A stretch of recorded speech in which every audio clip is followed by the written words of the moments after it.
Hey guys, welcome to another tutorial of the Solution Journals. Today we will learn how to create a Amazon account on your phone. So the first thing you need to know is I don't have this account. I don't have an account of Amazon, and the process is not recording for the phone or for the PC for the security of the Amazon. So I show you throw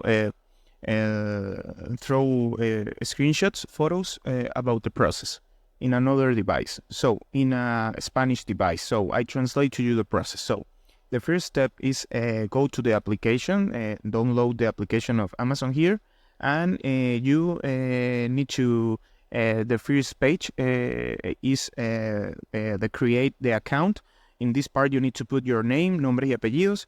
You need to put your email or phone number, and you create a password. When you create a password, you pick here in continuar. This is continue in English. And after that, you need to put here the code the Amazon send you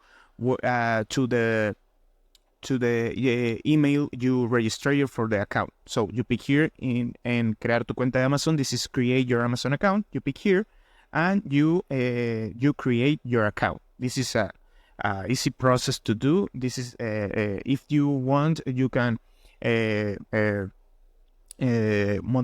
change the direction of your Amazon for they send you the package, and that's it. This is the process. I hope this tutorial was helpful for you. Follow us for more content like this.